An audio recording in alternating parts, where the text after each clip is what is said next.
Good morning, artists. In this activity, you're going to have so much fun. You are going to be doing an ocean creature, a seahorse, with a marbled background using shaving foam. Now, I don't know if you've ever done marbling before, but marbling is so much fun because you're never quite sure how it's going to turn out. You're going to put some colors on some shaving foam, and I explain in the video exactly how to do this, and you're going to make a print, and the prints are always going to be different. You'll never get two that are the same. I would have a couple of pieces of paper ready so that you can make a couple of prints and then choose your favorite. With the prints that you don't use, you can make bookmarks or you can make cards for your family. Okay, so first of all, I would do the marbling, and then once that's done, you're going to then start on drawing your seahorse. Now, I've provided a template for you, so if you want to use that template, you may do so. Or if you want to really challenge yourself, you might want to use the picture of the seahorse and use your observational skills to draw out the seahorse. So when you're using your observational skills, don't forget, tell your bossy brain you're not drawing a seahorse, you're drawing lines and shapes. And all you have to do is look very carefully where the lines are. What kind of line is it? Is it straight? Is it curved? Is it long? Is it short? Draw the same kind of line and draw that shape, this little triangle, and go all the way around drawing the lines and shapes that you see. And if you've drawn the lines and shapes correctly, when you look at it again, it'll look like a seahorse. So you might want to try that. The only thing to remember, if you are drawing it out yourself, make sure it's nice and big. You don't want an itty bitty tiny little seahorse with all this marbling around. You want a nice big seahorse as well, so we can see your beautiful artwork. On your seahorse, you're going to be using, to colour it in, you're going to be using oil pastel. Now, what I'd really like to see you do today is blend your oil pastels. So that's going to be going from like one colour gradually into the next colour, so you don't see where the one colour ends and the other starts, and it changes from one colour to the other. So as you can see, I've used red and it's going into orange and into yellow, and it's blending really nicely.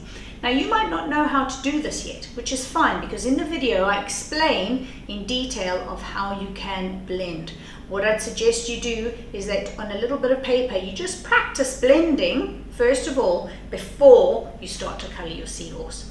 And then colour your seahorse as best as you can, and I can't wait to see your finished results. I hope you're going to upload some of your artworks onto this, and so I can see your beautiful artwork. It's a really fun activity. Enjoy the foam. And the only other tip I would say to you when you are doing the foam marbling is don't over mix it. So you'll put a couple of drops of color, and then you're going to mix it a bit, but don't get too excited and mix it, because if you mix it too much, then you won't have all the different colors. They'll just blend into one. So that would be my only tip.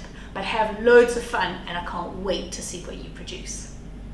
Let's have a look at the video to see what to do.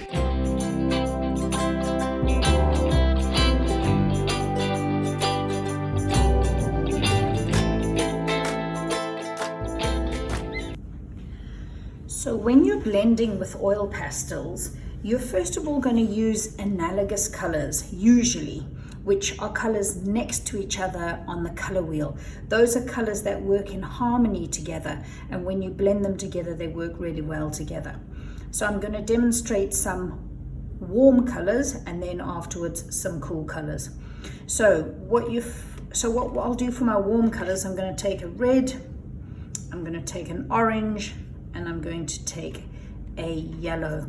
Okay, now when you're blending with your oil pastels, what you want to do is you're going to start with obviously these go from red, orange, yellow. So that's how they change from sort of darker to lighter in tone. So if I'm going to start with my red. I'm going to put red down because I want it a bit nice and neat against the line of this ball. Okay, now what lots of people do when they first blending with with oil pastels is they stop in a neat line. Now you don't want to do that. What you want to do is actually stop in a rough line, but I also change the pressure that I'm pushing on my oil pastel. So you can see on the edge I've pushed really quite hard. Now you can see it's lighter because you can see a little bit of the white showing through. So I'm going to end in a bit of a jagged way, you see, so haphazard, not in a straight line. Now I'm going to take the next color, which is the orange. When you blend, you're going to blend into the red, okay? So you don't just start doing the orange from when the red stops. You blend into the red on top of it, and it actually mixes together in a really nice creamy consistency. So have a look how I'm blending. I'm literally going right on top of the red there. And then again, I'm going to carry on. I don't want to stop in a line. I'm changing the pressure on my oil pastel, going a bit lighter and stopping in a sort of haphazard fashion like that. And then I'm going to start with a nice clean spot on my yellow so that I can have it nice and bright on this side of the ball, pushing hard. And now I'm going to blend on top of the orange. Okay, and I can even go right up until the red a little bit. And I'm blending on top of the orange, okay. So now you can see how that's blended really nicely using warm colors.